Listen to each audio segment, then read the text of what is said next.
O then, the book. Okay, the book.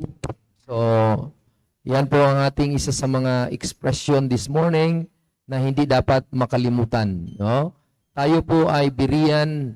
Ang tawag sa local church natin ay Berean. Amen? So, ano yung ating sinasaliksik? Yung libro. Or other term na ginamit niya ay scripture. Okay? So, ating pag-aaral, mga kapatid, ay makita natin sa book na yan, para maintindihan natin yan, hanapin natin or saliksikin natin. Kasi wala ni isa diyan ay na-fail. No one of these shall fail. So, naniwala po ba kayo na walang error ang King James Bible? Wala po. Merong mga church ngayon or pastor ngayon na nagsasabing may error daw ang King James Bible.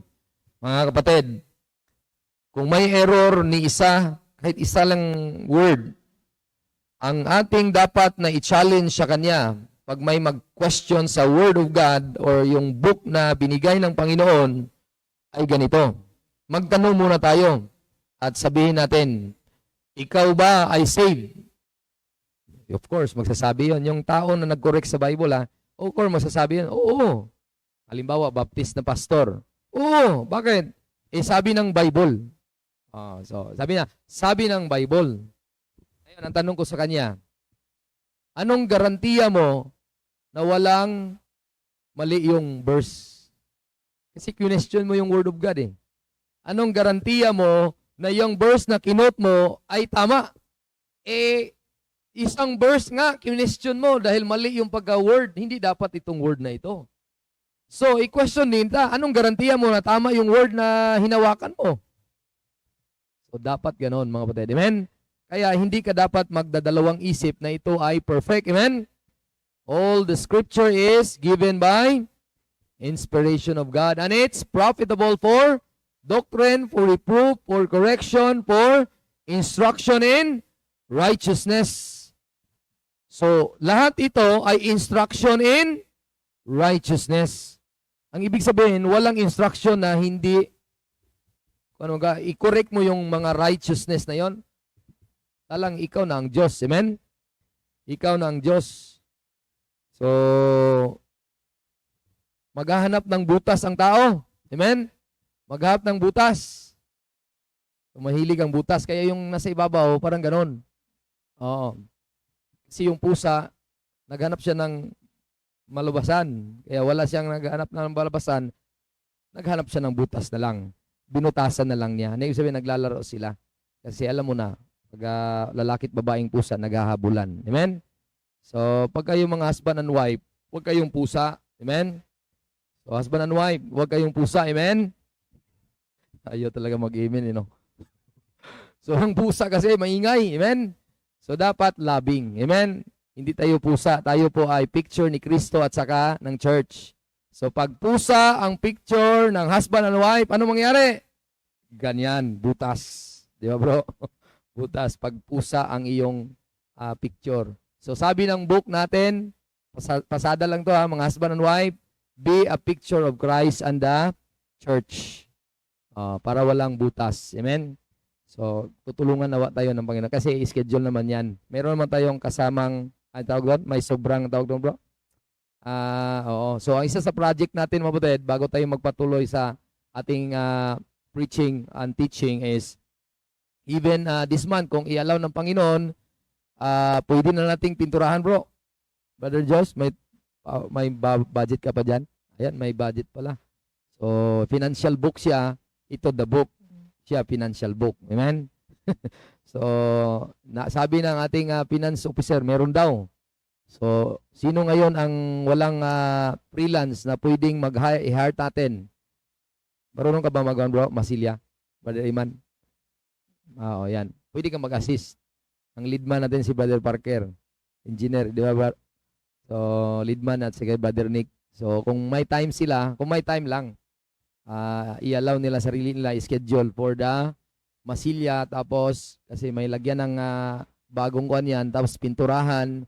Pagkatapos pinturahan, at least, yun na. Tapos na project natin this year, yun lang. At least January pa lang, okay na lahat. Amen? So, yun lang ang project natin, yun lang. Kasi wala naman tayong i-develop na. Ang sa atin, mga kapatid, ang ating i-reach out, i-develop, hindi na yung building, yun lang last natin pintura na lang.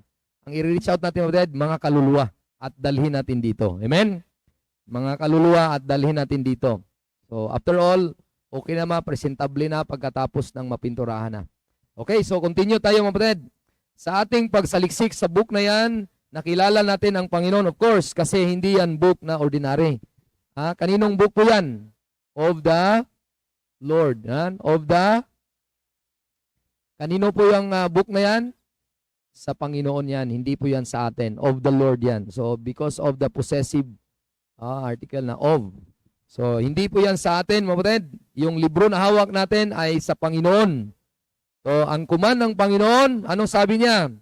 Hanapin at saliksikin at basahin, mga kapatid. So, very, very basic para tayo po ay maka-worship sa tamang Diyos. Tumbukin natin ang ating book na yan. Pupuntahan natin at hanapin at basahin. Hindi ka pwede maka-understand pag hindi mo basahin, mga kapatid. Amen? So, reading is a very important, mga kapatid. Reading is a command by God. Sabi ng Bible na give attendance to reading and exhortation. So, sabi ng marami pong verses about reading. No? Nehemiah 8:8, ating diniscuss nung last Sunday. Verse 8, so they read in the book, in the law of God, distinctly and gave the sense and caused them to understand the reading. So, tama mga kapatid na meron tayong libro. At kung sana mga kapatid, pagdating natin sa church, may dala talaga tayo ng libro or Bible. Kasi kung wala tayong dalang Bible, ay baka ang aking sinasabi, pag hindi ka may dalang Bible, hindi tama. Baka ginuguyo ko na kayo. Amen? Di ba, Brother August? I-raise mo nga yung Bible, Brad. Maganda yun eh. Yung Bible mong binili. Yan. Ana kay Sister Winnie, paki-raise nga. Yan. Manipis po siya. Tingnan niyo po. Ayan, iganon mo, sister. Ayan, manipis. Tapos maganda din ang leather. Hindi man original leather, pero magaan. Di ba? Yan, tama lang. So, handy siya.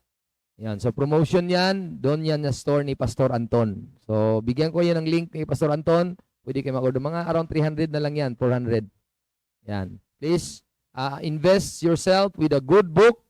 Kasi kung wala kang book na yan, paano mo makilala ang Diyos? Mahirapan ka. Amen? Kaya sabi ng Bible sa 1 Timothy chapter 4 verse number 13. 1 Timothy chapter 4 verse number 13. Ano ang dapat nating gawin sa book na yan? Till I come, give attendance to reading, to exhortation, and to doctrine. So, mga kapatid, kaya nag-gather ang church, merong personal reading. Merong personal reading tayo. Nagbabasa pa ba kayo ng Bible? Sa inyong pamamahay? Mga kapatid, ang mga pamilya na nagbabasa ng Bible, talo kayo sa ibang mga statement eh. We that prays together, stays together. Pray the blank. Di ba sabi niya? Mag-pray the, ibang klaseng prayer yon, repetition, amen? Dapat tayo yung mga tunay na Kristiyano at nagsasabing nakikilala sa Diyos, na tunay na Diyos, tayo dapat ang nagbabasa talaga ng salita ng Diyos. Amen? Tayo pa ang walang idea pag may magtanong sa atin, anong verse yung ganito? Ay, hindi ko alam eh. So, paano ka maging pamilyar sa Diyos mo at sa mga bagay na sinasabi niya pag hindi ka nagbabasa? Pag nasa korte ang isang lawyer at mag-defend siya sa kanyang client at sabi niya, according to this book, according to this penal code, according to the article and section, the more he knows the law, the more he knows everything about his field of career, kasi lawyer siya eh, the more he could help people to be defended. Amen? I'm one of the person that a lawyer is, ako ang isa sa mga napanalo niya. But hindi lang isa, first time ever na case na napanalo niya. So my lawyer is Attorney Venus Dugayon. And she has a good heart to help. So she knows a lot of things in the law. Then she proved to the court that I'm not guilty. So ngayon, sabihin ko sa inyo, bakit sabihin mo na hindi ka impyerno at hindi ka guilty? Can you prove it in the book? Can you hold your Bible and say, I can say that I am not guilty, I'm not going to hell because the book says, that wala nang ibang puntahan ka, yung book lang yan, amen? And how can you say a thing if you did not read? Amen? Anong sabi ng Bible? Till I come, give attendance to reading. Noted? Reading makes a man. What you are of what you eat. Pero nauso na ngayon ang mga diet-diet. Oh. So, wala namang problema kung magbasa ka. Sa sobrang dami mong binabasa, sa sobrang mong daming kinakain, tapos hindi mo in-exercise, anong mangyari? Equals glucose, convert to sugar, equals, yan, lalaki ka kunti, bro. O, lalaki ka kunti. Hindi masakit masyado. Lalaki kunti, halimbawa. Oh. So, kung ikaw naman ay balanced diet, ang tawag doon ay maganda. No? Kumain ka, tapos in-exert mo as work. Ginapawis mo. So, mga kapatid, ganun din ang pagbabasa. Minsan ang tao nagbabasa, pero hindi niya ipinapamuhay. Ang tawag doon ay display lang sa utak ang kanyang binabasa. Kaya mga kapatid, kung tayo man ay magsamba sa Panginoon at kilalanin natin lalo ang Panginoon sa pagbabasa, ano mangyari? Kung kayo mismo ay binabasa nyo at ina-apply yung binabasa nyo, ang tawag doon ay balanced diet. Balanced diet ang tawag doon. Sa spiritual mo, hindi ka lang nag-intake, tapos hindi mo ipinapamuhay. Kaya praise God na na-remind po tayo kanina na ang tao na medyo may sick dito sa part ng spiritual, sino ang hanapin natin? Sino ang hanapin natin at pakinggan natin? The preacher, amen? The preaching of God's word, reading of God's word, amen?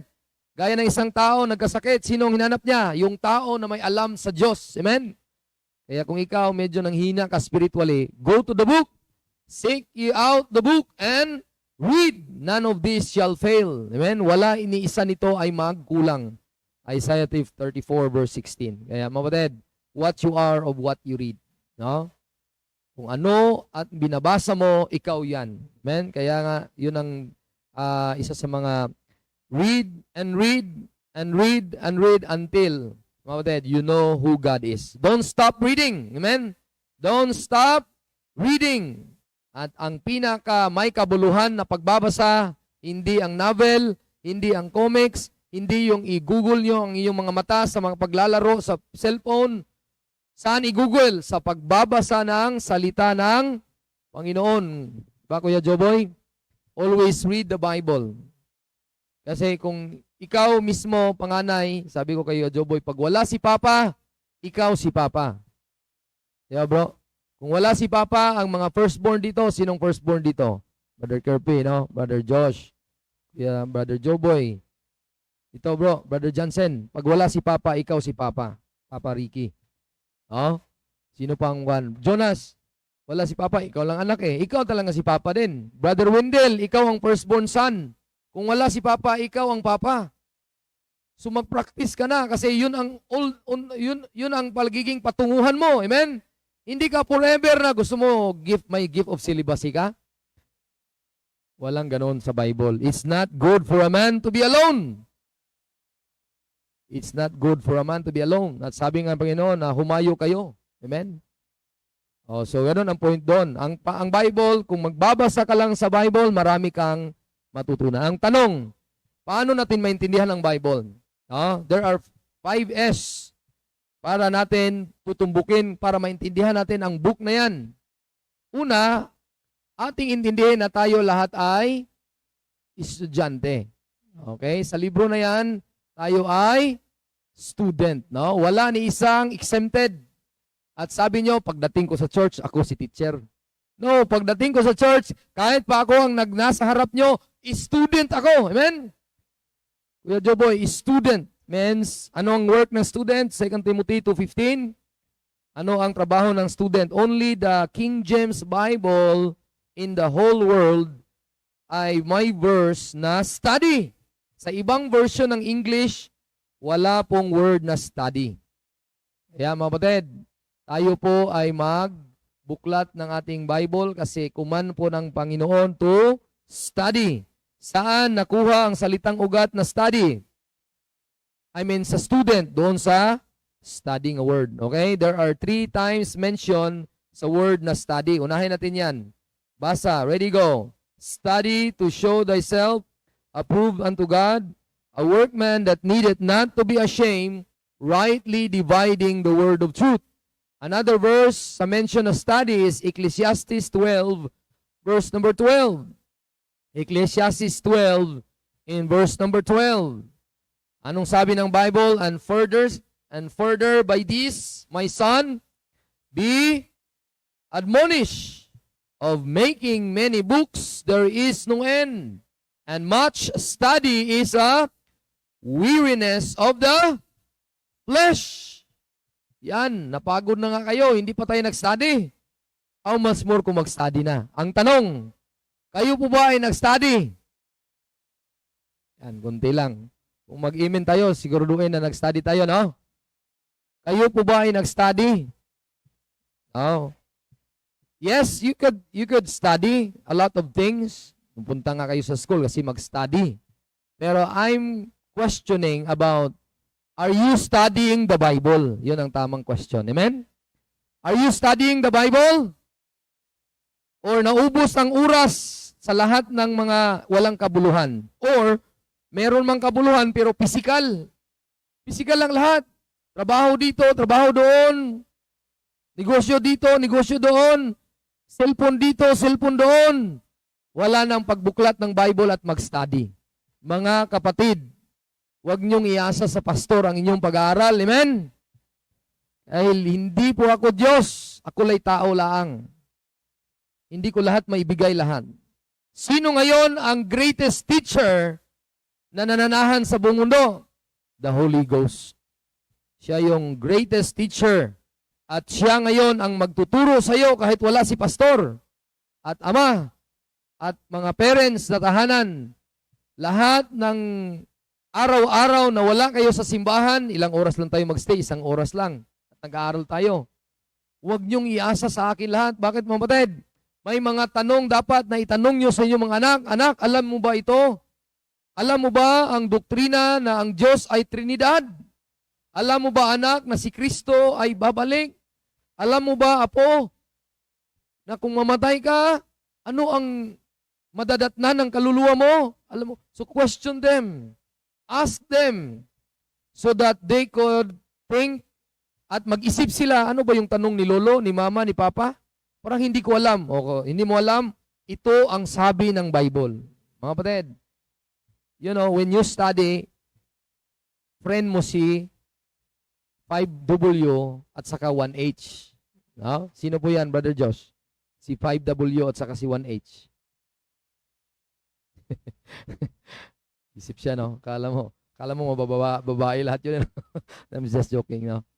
So, si 5W, si what? Si when? Si why? Si where? At saka si how? Yun yung pag-aaral. Hindi ka pwede, kung mag-aral ka, hindi mo siya partner. Amen? Pag magbabasa ka ng Bible, sabihin mo, what is this? Pag magbabasa ka ng Bible, why? It is written. Bakit nasabi niya ito? Oh. Where it is written, or to whom it is written, then how can I apply this? Ganun ang mag-aaral, mga kapatid. Hindi lang sa Bible. Lahat ng area sa buhay nyo, ganun ang ginagamit nyo. Amen? Pag sinabi ni teacher, 1 plus 1, sabihin mo, why ma'am? Why? Why are you asking 1 plus 1? Oh, so that the teacher wants you to know. Oh, sinong mag-answer ng 1 plus 1? What is the answer? Sabi niya, 2. Sabi ni Pedro. So, how it is become 2? O, di ba? Yun ang pag-aaral, di ba? Lahat ng mga gamitin mong what, when, where, sa basic lang ng 1 plus 1. How became, bakit naging 2 ang 1 plus 1, Kuya Joboy? Yan. Huwag mo akong ipahiya. Sabay ganun no? Bakit naging 2 ang 1 plus 1? How it became 2. Di ba? Ganun ang pag-aaral, mga kapatid. Ganun din sa Bible. Bakit ito nasabi ng Bible na mag-aral? Why? Why? Kasi gusto niya na makaalam tayo sa kanyang kalooban. Amen?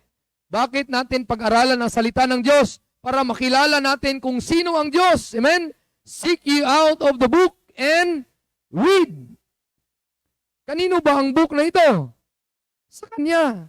Kaya kung sa Kanya ng book na yan, kung mag-aral at magbabasa tayo, of course, ang equals yan, makilala mo siya. Sabi ng 5:39 ng John, tingnan niyo po, 5:39 ng John.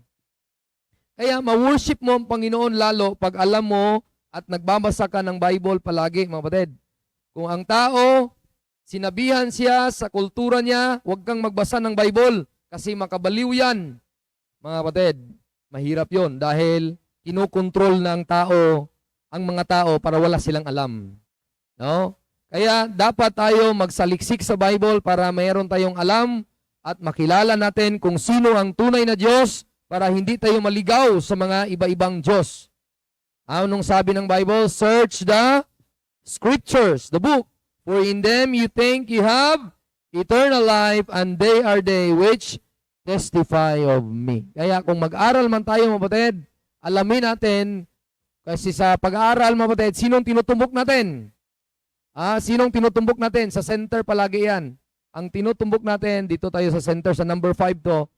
Actually, 4 lang ito na S, pero ang tinutumbok niya palagi ay yung S na isa. Savior. Yan.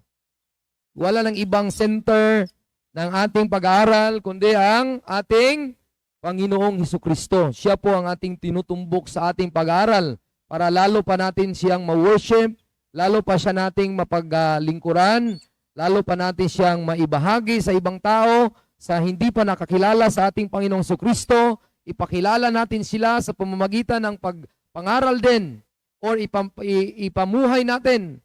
No? Kasi makilala mo sila in many ways. Pwede mong sabihin, pwede mong ipamuhay, pwede mong iparamdam sa ibang tao. Amen? Na mayroon akong Panginoon. Kaya kung mag-aral ka man, mga kapatid, kung ikaw ay estudyante, anong sabi ng 2 Timothy? Dapat alamin mo kung tinutumbok mo kung tama ba ang iyong Panginoon na sinampalatayaan. Anong sabi ng the command? Ano nga yung study na yon? Study to show thyself. Ano yung mandate? Study. Ang mandate niya, mandato, pag-aaral. Ano ang tawag doon? Motive. Ano ang motibo? Ano ang motibo sa pag-aaral? What is your motive? What is your motive? Approve unto God. So dapat ang motibo mo hindi dahil pastor nagsasabing magbabasa daw tayo ng salita ng Diyos para tatanungin tayo minsan, makasagot tayo. Sige nga, mag-aral nga ako. Ang dami mong pinag-aralan. Ngayon, may isang tanong na brought up dito sa pulpit or anywhere.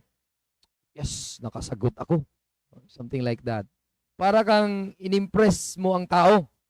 Mga kapatid, huwag ganon. Amen?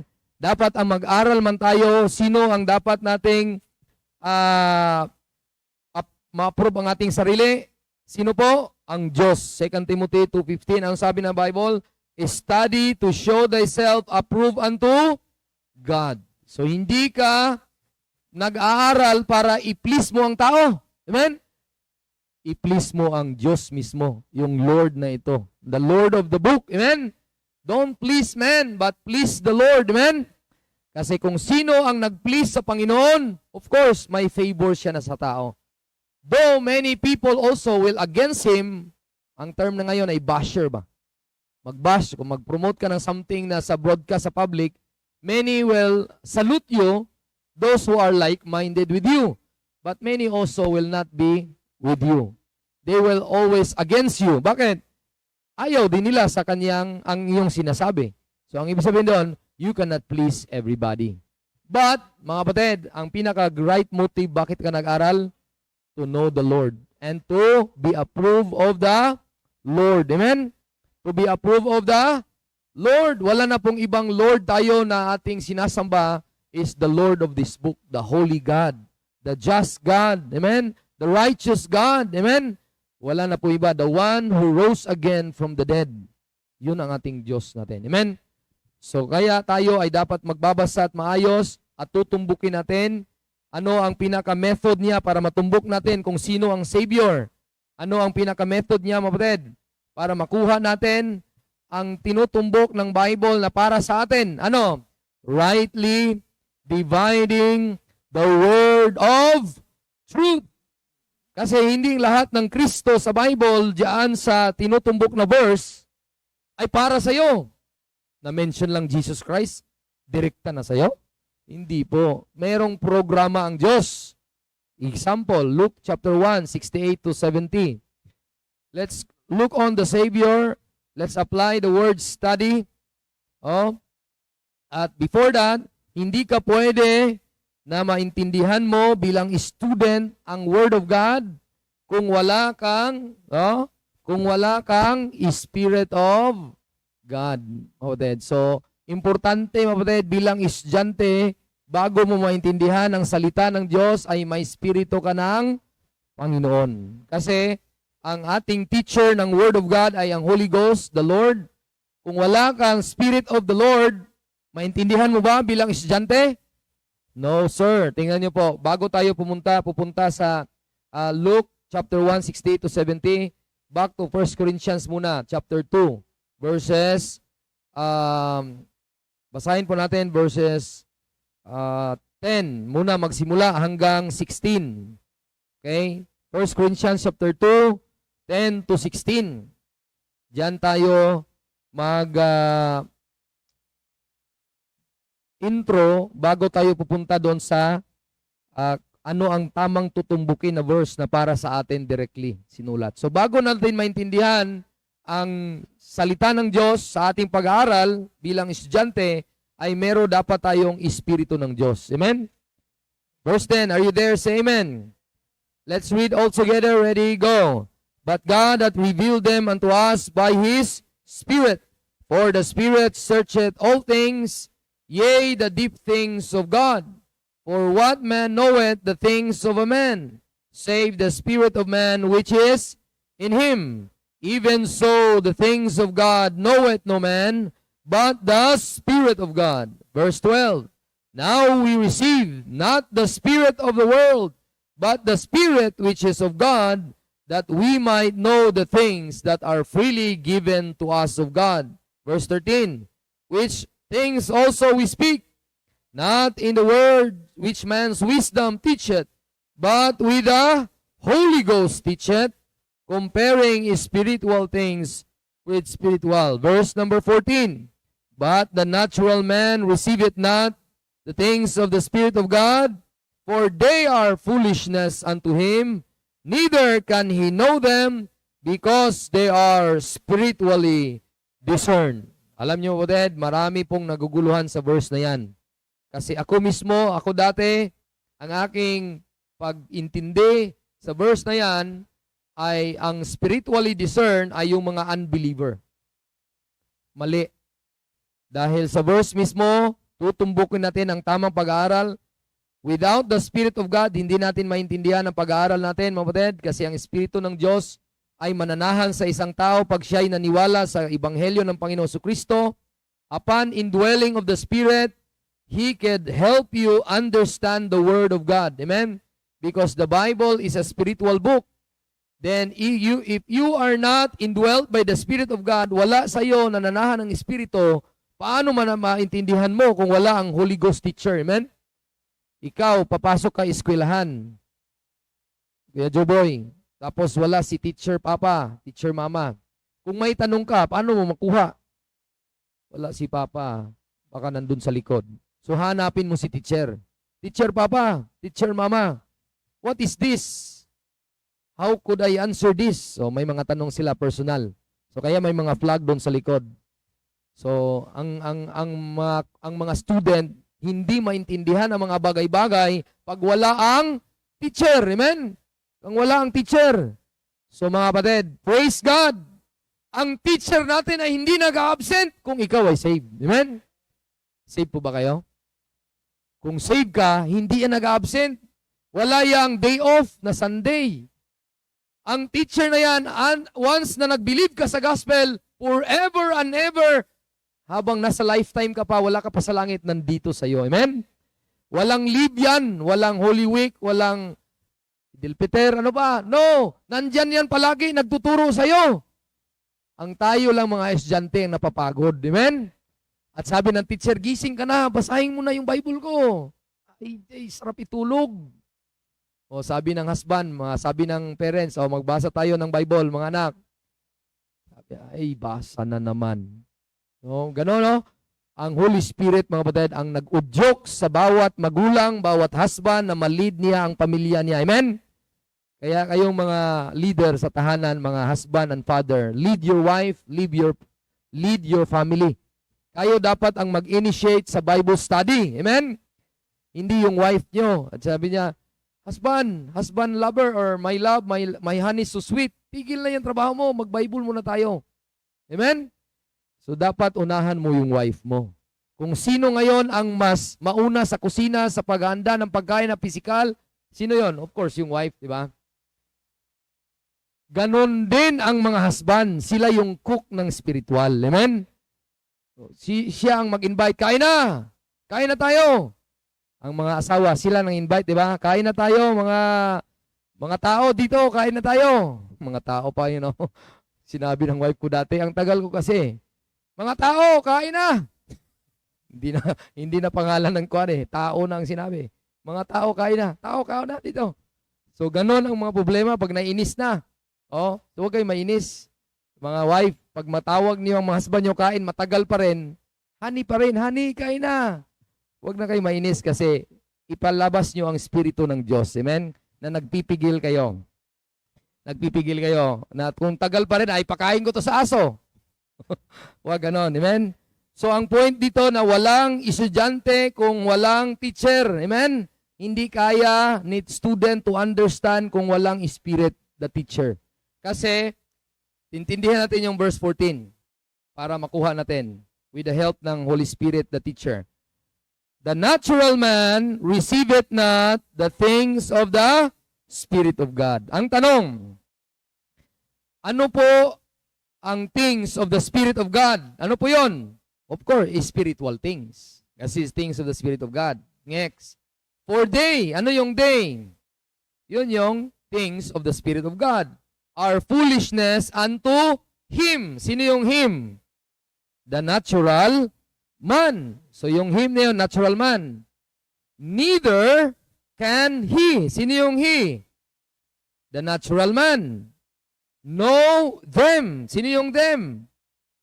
The things of the Spirit of God. So hindi niya kayang intindihin. At malaman ito. Kasi ayaw niya sa Bible eh. Ayaw niya magbasa ng Bible din. Kasi una, hindi siya saved. No? Wala siyang Spirit of God. Because, tingnan mo yung verse isa sa Bible. Because they, ano yung they? No. The things of the Spirit of God. Ang they na yan, ang mga bagay sa patungkol sa Espiritu ng Diyos ay spiritually mo na i-discern. Yun ang ibig sabihin doon. Hindi yung mga natural man ay spiritual discern. Tinutumbok lang natin ang tinatawag who. The law of study. Who is this? Who is that? What is this? What is that? How it come up na magiging ang spiritually discern ay yung things of the Spirit of God. Ang ginamit natin ay the law of comparison. The law of parallel pala. The law of parallel, not the law of parallel. The law of, tinatawag na tinutumbok lang natin ang subject and predicate, kung tama ang aking expression, subject, predicate, relationship, or kung ano ang tinutumbok ng sentence. Amen? Ulitin ko po, naintindihan niyo po ba ang aking sinasabi? Ayaw ko na magtuturo ako tapos hindi niyo kayo nakaintindi. Ang natural man dito ay siya yung him, yung foolishness unto him, yung him. Ang natural man dito, ang mga unsaved people ay neither can he, yung he na yon. Them, yun yung things of the Spirit of God. Because they, ano yung they? Connected yan sa things of the Spirit of God. Connected yan sa them. Connected yan sa they are spiritually discerned. So ang mga bagay na to ay i-discern mo siya spiritually. Ano bang meaning ng discern? Pag mag-aral ka, you discern. Pag sinabing mag-aral ka ng poultry, i-discern mo. Ilang araw, dalawang klaseng poultry, pwedeng tatlo pa na, marami na. May pugo nga poultry, may manok at mga ipato. Halimbawa, pugo, Brad. Ilang araw bago mo masabi na may itlog na. O, you discern, di ba? Nag-aral ka. So, ganun din ang salita ng Diyos. You discern it. Di ba? Kanya po? You discern it spiritually. You cannot study, you cannot discern this spiritual book if you don't have the Spirit of God. Amen? Kaya ang next verse, kuha nyo po. Verse number 15. Makuha nyo po. But he that is spiritual. So, are you spiritual? Huwag kayong mahiya na magsabing amen kung saved kayo. Huwag niyong isipin na hindi pa ako spiritual, pastor, kasi sakit nga ako sa ulo mo minsan, pastor. Or sakit ako sa ulo sa aking magulang, pastor. Sakit ulo ako ang magulang, nangangamot ng ulo kahit walang kate. Hindi talaga ako spiritual, pastor. No. Ang spiritual qualification yan, saved. May espiritu ng Diyos. Do you have the Spirit of God? Paano mo natanggap ang espiritu ng Diyos? Yun ang question ko sa Bible study kahapon. Is it by the law of works or by the law of faith? Is it by the hearing of the faith or by the works of the law? Sabi ko sa kanya, at sabi niya, dahil kasi may nag-lead ng prayer sa akin, pastor, sa tingin ko. Ayun, pag saliksik ng sinabi ng Diyos, sabi niya, medyo hindi pala tama na statement. Kasi nagiging halo ang work ng iyong kaligtasan. So natanggap mo ang salita ng Diyos, kailan? Nung ikaw ay nanampalataya. Acts 19 verse 3, have you received the Holy Ghost since you believed? Hindi since you prayed, since you got water baptized, since you got a membership sa church. Amen? Ano ang pinaka-basis para matanggap mo ang Holy Ghost? Since you believe. The moment that you believe, you were sealed with the Holy Spirit of promise. So, you became a spiritual person. Now, if you're a spiritual person, ano mangyari? You can judge all things. Ano yung all things dyan sa verse 14? Yun yung sa Bible. You can discern ba? Ito yung sabi ng Bible. Ito yung sabi ng Bible. Dito pala ako na-save itong verse na to. 1 Corinthians 15. Bakit naman natumbok mo ng maayos ang tama mong kaligtasan? Bilang estudyante, bakit mo natumbok ang tamang Savior? Kasi ang method na ginamit mo ay rightly dividing the word of truth. At nasamba mo siya ng pinakataas-taasan ng iyong puso. At Lord, thank you na sa panahon pala namin may programa kang inilantad sa amin. Dating itinago, ngayon inilantad. Kasi may Savior ito na patungkol din sa mga Hudyo. Look at Luke. Kanina, Luke chapter 1, 68 to 70. Yun po ang bilang estudyante, tutumbukin natin, mga kapatid, kung ano dapat ang i-apply natin. Kasi kung mag-aral ka, di ba Kuya Joboy, 1 plus 1 equals 2. Paano mo yan ma-apply sa buhay mo? Kuya Jaire, paano mo yan ma-apply sa buhay mo? Sa lahat na pag-aaral, ma-apply mo yan. Number 1, kung may magtanong sa'yo. Di ba, Brother Kirby? Magtanong sa'yo, bakit ka ganyan, Brother Kirby? Bakit ganyan ang mukha mo? Or ganyan ang mga suot mo, pananamit mo, at ganyan ang pag-uugali mo? Bakit ganyan ang pananalita mo? Ano ka ba? O yun. So, lahat ng natutunan mo, sabihin mo na agad. Yeah? So, kung may magtanong sa'yo, dun masusukat ngayon kung talagang nag-aral ka ng mabuti. Amen? Gaya ng kahapon, habang hindi mainip ang aming mga pasahero sa sasakyan, sa church vehicle, nagkuhan sila ngayon, nag-game sila. Nagtatanong si Sister Karen at mga bata naman, tuwang-tuwa sa mga question. Sino ngayon ang nagganito? At nagsabing, wala akong pakialam dyan at maghugas kamay na lang ako. Ayan, sabi ni Jaire, si Pilato po. O yun, nakuha ni Jaire. Salamat, hindi ako napahiya. Akala ko si Judas Iscariot, sabihin ni Jaire. Diba? So kanya po, paano mo malaman matsukat na ikaw ay may pinag-aralan kung mayroong magtatanong? Amen? At alam mo at natumbok mo at nakuha mo. Ngayon, paano ngayon kung natumbok mo ba ang tamang tagapagligtas? Tumbukin mo ngayon by rightly dividing. Amen? Look at Luke 1 chapter 68 to 70. Ang verse na ito ay Bible truth. Ang tanong, kung sa law of male, kung may sulat, sa'yo ba ito naka-address? Ang sagot ay hindi po. Anong sabi ng Bible? Bakit hindi naka-address sa ating mga Gentile people? Verse 68, basahin natin lahat. Ready, go. Blessed be the Lord God of Israel, for He hath visited and redeemed His people, and hath raised up an horn of salvation for us in the house of His servant David. Oh, kayo po ba ay linya ni David? Oh, you question yourself, am I? Who am I? Oh, 'di ba yung 5W1H? Who am I? Who am I? Am I a line of David? No, we are a Gentile people. So this verse is not addressed to us. Saan naka-address? To whom it is spoken to or spoken to? Ano? To the house of Israel. Verse number 69. Because there is a promise of salvation for the Israelites, the house of His servant David. Verse 70, basahin natin lahat. Ready, go. As He spake by the mouth of His holy prophets, which had been since the world began. Ano ang ibig sabihin yan? Ang ibig sabihin yan, what is talking to? He is talking to a statement na open. Kasi spoken, sinasabi. Hindi siya secret, spoken siya. Ang tawag doon ay ipinahayag, means prophecy. Ipinahayag talaga. Wala ni isang sikreto doon. Ipinahayag na may darating na Misaya, tagapagligtas, at siya'y sinabi niya nung nagsimula ang mundo. Kailan ba nagsimula ang mundo? Of course, nung sa tao ay nagsimula. Look at Genesis 3:15. Genesis chapter 3 verse number 15. Ano sabi ng Bible? And I will put enmity between thee and the woman, between thy seed and her seed. It shall bruise thy head, and thou shalt bruise his heel. Who is speaking? And what is his topic? And where it will be applied? And why he said it? And how come that it will be connected to the Luke chapter 1, verse number 70? Binasa natin. O, kinuha natin yung law of study. So what it is subject matter? Ang subject matter na sinasabi niya ay si Jesus Christ and Satan, the serpent seed. Then, to whom it is spoken to the nation of Israel.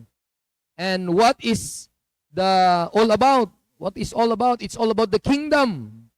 It's all about the kingdom, mga kapatid, no? It's all about the king and his domain na walang anyone na makapag-hadlang. Kasi even the devil cannot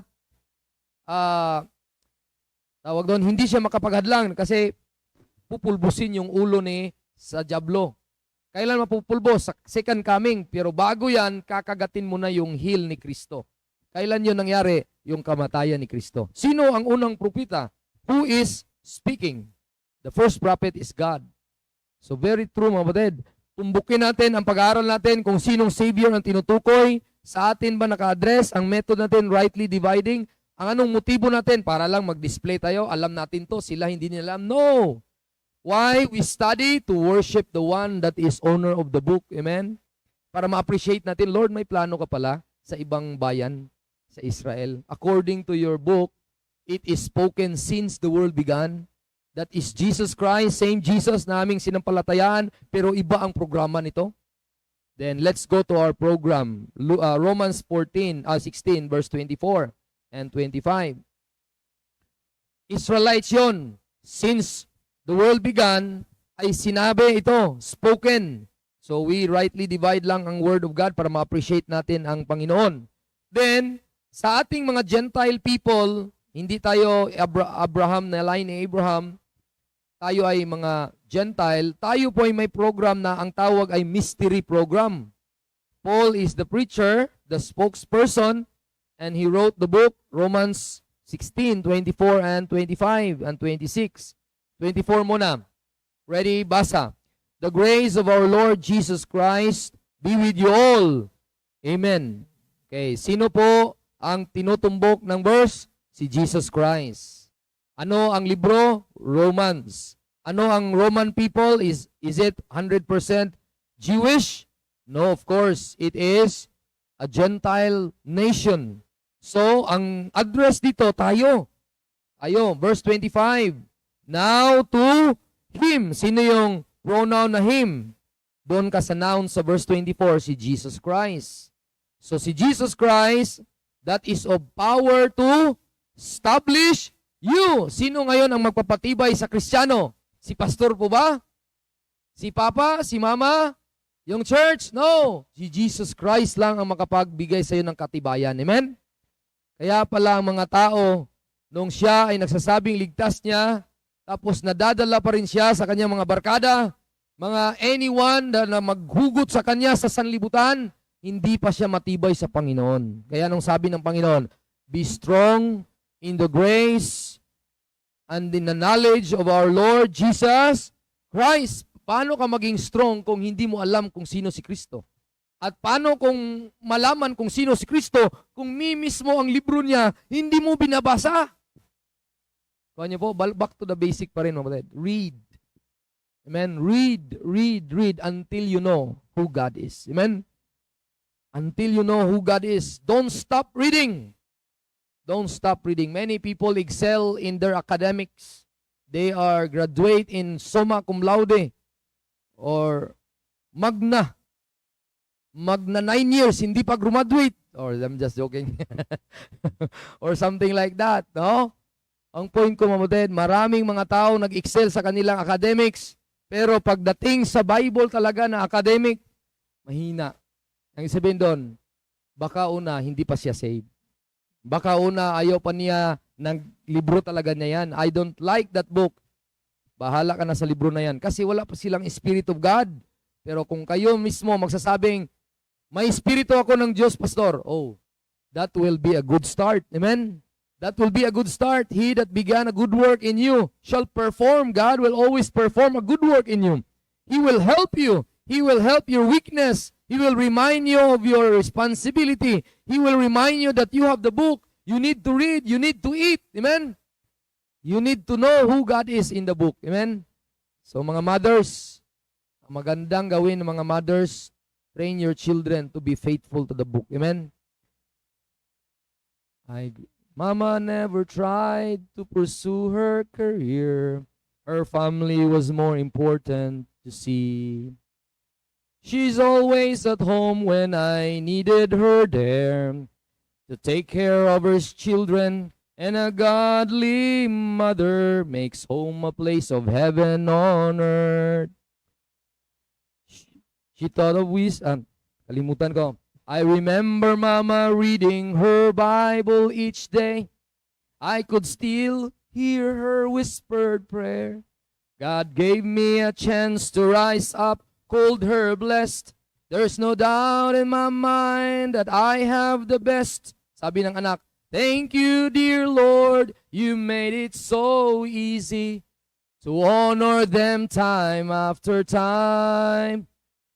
And the love that they've showed and the memories I have are treasures of the very best kind.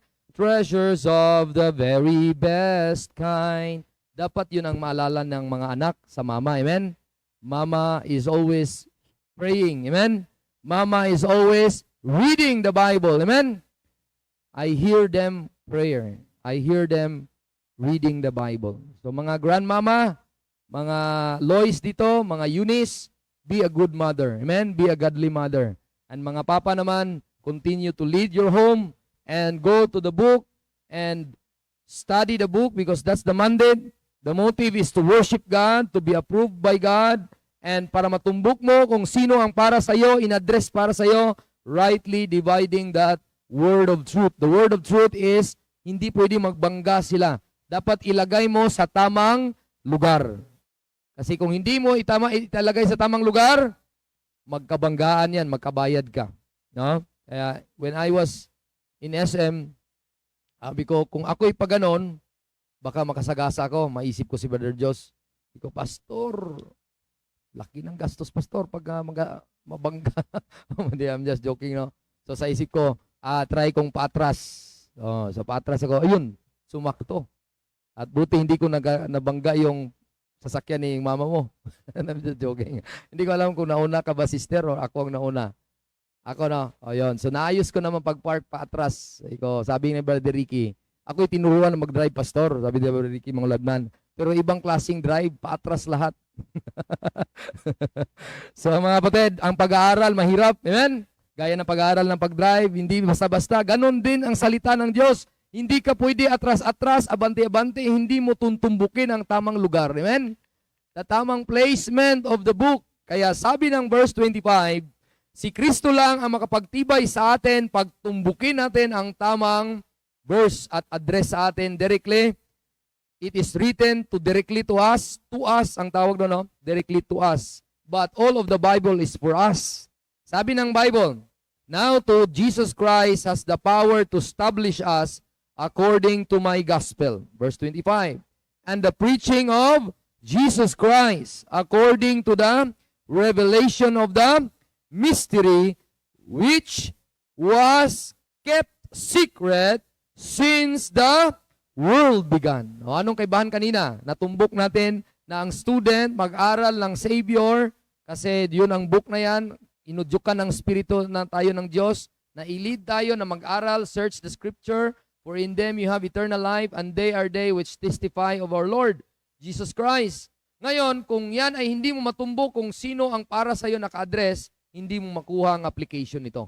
Kaya ito yung pinakatumbok na meron palang mga preaching sa Gentile people na Kristo sa programa ng mystery na hindi ito hayag sa panahon ni Adan. Anong tawag doon? Tinago ito para sa atin. Para sa atin, tinago. At this is, look at, yung kayamanan na ating natanggap, Colossians 1:26 and 27, yung kayamanan na para lang sa atin ipinahayag sa panahon natin ngayon nung namatay na sa Panginoong Jesucristo. Ang kapanahunan natin ngayon ay panahunan ng biyaya. Libre po ang kaligtasan. Binayaran lang po ng Panginoong Hesus. Sa part ni Kristo, hindi libre. Pero sa part ng tumanggap ay naging libre ito. Not of our works ng basis. Kaya ang naging resulta, verse 26 and 27, let's read all together. Ready, go. Even the mystery which had been hid from ages and from generation, but now is made manifest to His saints. Anong plano? To whom God would make known what is the riches of the glory of this mystery, which is among the Gentiles, which is Christ in you, the hope of glory. Kaya makita niyo mga kapatid, ang bilang estudyante, para maintindihan mo, ay merong tinatawag ang estudyante ay may tutumbukin na secret. May sikreto na tutumbukin. Anong secret yon? Yung mystery na patungkol sa Panginoon. At saan po nakasulat? Nakasulat po sa Scripture. Ayan, nakasulat sa Scripture mga kapatid. Amen? At natumbok mo yan, natumbok natin yan sa Scripture dahil tayo po ay nag-study. Yan. So, 4, pero ginawa kong 5. 4 po yan, pero ang tinutumbok niya palagi ay yung si Savior. Okay? So, makita mo po, Ted, bakit natin inahayaan ang sarili at ang bawat pamilya, dinala natin sa church para matumbok natin ang publicly, togetherness tayo mag-aral bilang estudyante. Ang responsibility ng estudyante ay mag-aral. Bakit mag-aral? Kuman ng Diyos yun. Yan, kuman ng Diyos. At back to 2 Timothy 2:15. Tingnan nyo po. Kuman ng Diyos. Ito, ipahayag ko to sa mga young people, no? Chinarge ko yung parents kanina. Pero mga young people naman, mga anak naman. Kuya Joboy, tingnan mo to. Salita ito na salita ng Diyos ito. Tingnan nyo po. Study to show thyself approved unto God. Ulit. Study to show thyself. So, mga kapatid, yung word na thyself ay very important yan. Thyself. Dito tayo Yung thyself na yan, mga kapatid, yan ang truth, ang katotohanan na dapat mo, mga bata, yung thyself na yan, isang salita lang yan, pero very powerful word yan. Bakit? Ang tanong ko sa inyo, mga anak. Okay. Sino sa inyo ang nagpapasubo kumain? Kaya, Ate Joy Joy. Hindi pa na ate pala. Joy Joy. No? Biglang na ate, no? Pang-5 na pala. Joy Joy. Nagpapasubo ka na ba? Nagpapasubo ka pa ba? Sino sa inyong malaki na nagpapasubo? Jere, nagpapasubo ka pa? Kakahiya ka. Huwag ka na magpasubo mamaya. Lansya? Pupunta tayo lang at titunik. Mapahiya ako, nagpapasubo. Ang laking tao mo na. Ikaw, Brad, nagpapasubo ka pa? Ay, hindi na. O, di ba? So, I'm just careful. So, hindi na. Bakit? Nahiya ka. Laki mo na. Nagpapasubo ka pa? No?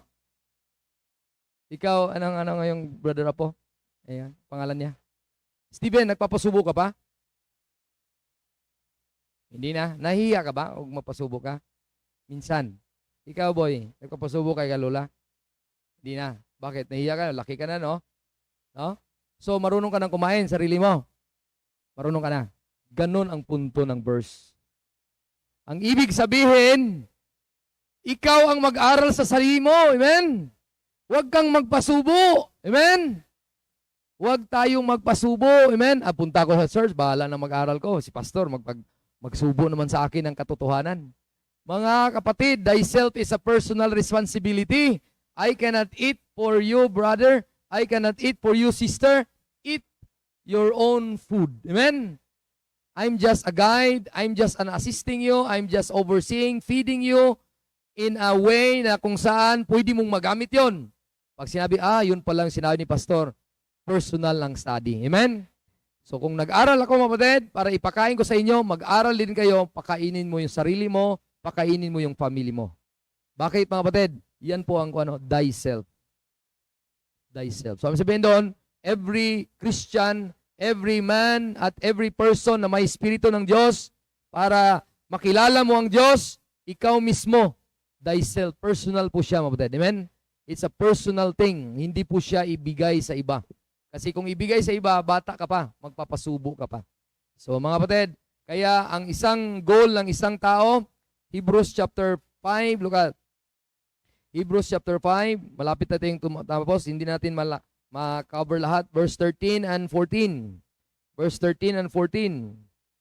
Okay, Hebrews chapter 5, 13 and 14. Dito na lang tayo. Kung meron man tayong review next week, review konti, tapos punta tayo sa other topic natin. Rightly dividing ang ating topic. Part 2 na tayo. At hindi natin maintindihan ang ating Panginoong Hesukristo, center of the book, kung wala tayong Spirit of God. Bilang student, ang pag-aaral ay personal at hindi mo matumbok personally kung sino ang Panginoon kung hindi mo i-rightly divide.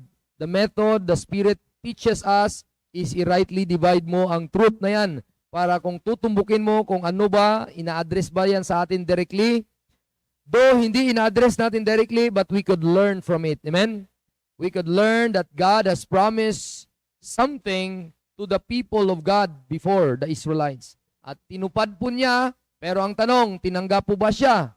Hindi po. John 1:11, but as he came unto his own, but his own received him not. And in the practical sense, hindi siya tinanggap ng Hudyo, verse 12. But as many as receive him, to them gave power to become the sons of God, even to them that believe. So sa atin, mga kapatid, is just to believe the Christ of the Israel na punta sa atin, pinangaral ni Apostle Paul, then we are the sons of God right now. Ano yung sons of God? Inherited. May inheritance tayo. Anong inheritance natin? Kung ano ang nasa Panginoon, sa atin na rin. Kung ang Panginoon ay langit, langit sa atin din yun. Nakaupo si Kristo sa langit, nakaupo din tayo doon. Kung tayo may problema, nakapunta din tayo sa langit at lahat ng problema dito sa lupa, temporary lang. Our body may weak, magkasakit tayo. Our outward body may weak every day, but our inward man is renewed every day and strengthened every day. Amen? Kasi nandyan ang Panginoon. Kaya we are seated, we are blessed with all spiritual blessing, saan? In heavenly places in Christ. Bakit na-appreciate natin? Kasi tinutumbok natin, inaalaw lang natin na si Holy Ghost, the teacher, ino-obey natin yung way of teaching niya. So, ang way of teaching niya, sabi ni Holy Spirit, yun, i-rightly divide mo lang, tumbukin mo, para makuha mo yung secret para sa'yo. Then, tumbukin mo that Christ in you, the hope of glory. Hebrews chapter 5, verse 13 and 14, Everyone that useth milk is unskillful in the word of righteousness, for he is a babe.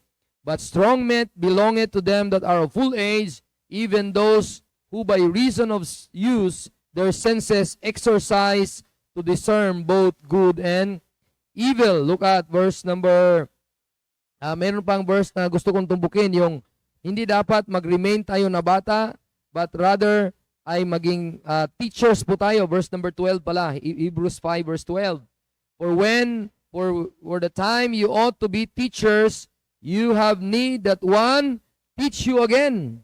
So personal, nag-aral ka palagi, which is the first principles of the oracles of God, and are become such have need of milk and not of strong meat. So kung palagi ka nag-aral sa sarili mo, pinapakain mo yung sarili mo, nag-aral ka personally, kahit pa man ang husband mo ay ginaguide ka, nag-aral ka din, nagbabasa ka din personally, mga wife, then natutumbok mo, ito palang sabi ng salita ng Panginoon. So ang nangyari, pwede ka bang maging teacher sa iyong husband?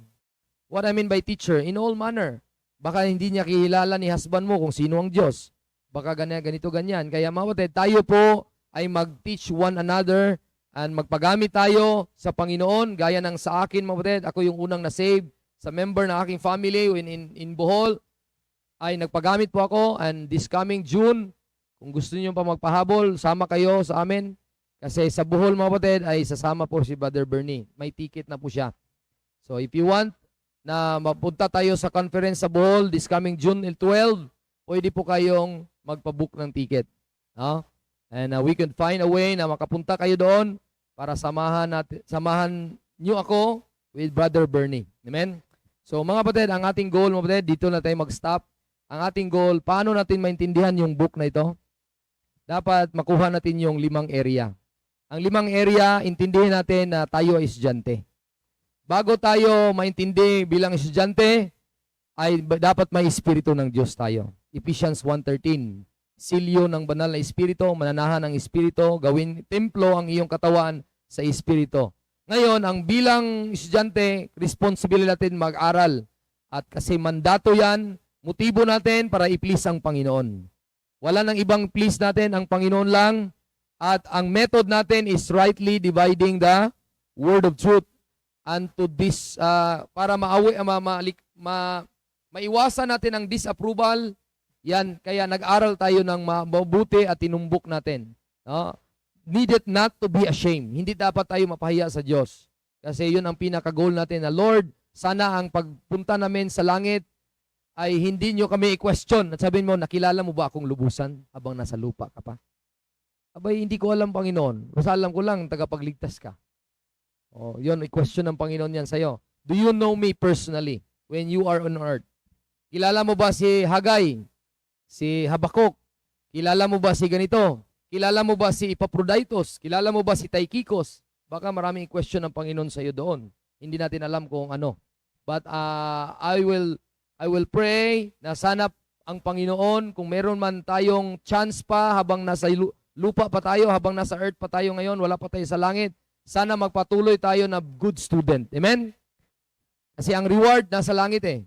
Sana tayo matumbok natin sa pag-aaral natin ang tunay na dapat nating pag-aralan para maging blessing tayo sa iba. At ang tutumbukin natin is yung scripture na yan. And the real scripture na hawak natin, anong iba? The inspired scripture. Wala nang iba. All scripture is given by inspiration of God. And it's profitable for doctrine. And whatever may happen, mga kapatid, huwag kang bibitaw sa scripture. Amen? Huwag kang bibitaw sa salita ng Diyos. Marami mang sasabihin ng ibang tao. Sabi niya ng ibang mga tao, with men are possible, but with God all things are possible. Nahirapan ka mang umintindi, sabihin mo, Lord, hindi man kaya ni pastor maturuan ako, pero biyayaan mo, Panginoon, magbabasa lang ako at magbabasa, matutumbok ko rin ito. Then, pakikinig ng pakinig, lalago din ako nito. Amen? Faith kami hearing, and hearing by the word of God. Then, makuha nyo po ang programa ng secret na ito. This is for our glory kasi meron pong effect itong secret na ito na even si Diablo, hate na hate niya ito. Nung secret na ito ay na-reveal, panahon na si Apostle Paul ay nangaral by the help of the Spirit of God, gusto ni Diablo na itago-tago ito para hindi ikaw maka-worship ng tamang worship. Amen? Kasi ang mga worship ngayon sa prosperity gospel, sabi niya, Lord, thank you. Kasi ang isip nila, binless niya materially, marami silang pera. Kasi ang nagturo din, sinong magbigay ng isang pala, bibigyan ng Panginoon isang dump truck. Something like that. Or sino ang maging partner sa Panginoon? Ganon ba? O magpartner tayo sa Panginoon, walang problema doon. Amen? Kung ang iyong puso ay tama sa programa natin, kung magsimula ka sa iyong pagbibigay ng 10%, basta hindi ito mandatory at saka i-curse ka with a curse kung hindi ka magbigay, which is wrong in a view kung i-apply natin ngayon. Pero kung 10% ang simula ng giving mo, kung whatever income, lalagyan mo ng allocation, ito para sa Panginoon ito kasi binigyan niya ako ng trabaho, negosyo, para to sa Panginoon, sa offering. So sa heart mo, biyaya yon. Ang tawag doon, hindi yon violation sa Panginoon. Pero kung ang mga pastor nagturo, kung hindi ka magbigay, ikaw ay itutunglo sa Diyos. Tagalog po ba yan, tunglo? Hindi. Si Brother Joey rin nakaintindi doon. Sumpahin ka sa Panginoon pag hindi ka magbigay. Anong verse? Malakay 3:10. Ang tanong, is it addressed to us? To whom it is speaking to? The nation of Israel. But all of the Bible is still learning for us. Anong matutunan natin? Sila nga nagbigay, takot ang motibo. Tayo pang naligtas sa biyaya. Yun ang learning doon. Nagbigay nga sila para maligtas. Dahil kung hindi sila magbigay, talagang alanganin ang kaluluwa nila, pwede silang mamatay. Tayo nga, hindi na papatay, hindi pa tayo magbigay. Ganon ang motibo doon. Amen? Ganon ang learning na tumbukin natin ang tamang learning. Yun ang tama. So sa biyaya ng Panginoon, sabi ni Paul, magbigay man kayo mga taga-Corinthians, hindi ko yan tatanggapin. Kasi sasabihin nyo, si Paul, pinayaman namin yan. Kaya sino ang tinatanggap niya? Yung mga taga-Philippians. At sabi niya, kayo, nasa kulong ako sa presuhan. Kahit nga wala nga kayong paraan na para maibigay yung pera, naghahanap kayo ng messenger. Pinadala yung pera doon sa kulungan. At mga pagkain, yun ang tinanggap niya. At sweet smelling ito sa Panginoon. God will supply all your needs. Yun ang kinote ni Paul. Dahil kayo ay nagbigay at nandito ako sa kulungan, sa Philippians kasi, Episo, Colosas at Philippians, kulong na siya noon habang nagsusulat. Pero sabi niya, ang Diyos na mismo ang magbigay sa inyo, sukli or supply. Sa inyong, kung may sinubra kayo, lahat ng pagkain nyo, ipinadala nyo na sa akin, ang Diyos na magbigay sa inyo uli. Pero ang mga taga-Korintian, sabi niya, hindi ako kukuha sa inyo, magtatrabaho ako. Bakit? Bata pa ang Corinthians. Amen? Baka sabihin nila, ayan, pinayaman ko yan si pastor or si apostle. Binibigyan ko yan ng ganito. Pag mayaman na, tapos ang nagpapayaman ni membro, pastor, ayaw namin yung preaching mo, pastor. Ang tagal mo nang patapos, pastor. So, ang nangyayari, wala na, kinukontrol na si pastor. Kaya niyo ba? Kasi si Corinthians, ibang motibo. Pero praise God, na-rebuke naman sila. Na-rebuke nila sa Spirit of God by the help ng letters ni Paul, sa second letters niya. Marami na pong praiseworthy sa second letters niya. Pero sa First Corinthian letters niya, puro problema ang kanyang address. First Corinthians. So one day in our life, we could series the book of Corinthians, kung anong mga topic doon, verse by verse, alamin natin. Mga kapatid, hindi po boring ang Bible. Amen? Hindi po boring ang Bible, and it is our food or our soul. It is a light to our path. It is the sword of the Spirit. It is the mirror of the Word. It is the direction of our life, a map of life, a lot of things about the Bible. And we could worship the Lord and say, thank you, Lord, we have the book. Anong sabi ng Isaiah 36:16? Seek ye out of the book and read. None of this shall fail. None of this shall fail. Kung anong sinabi, matutuo pa lang. Amen? Let's worship God in our prayer. Praise Lord. I praise you for this morning. I thank you for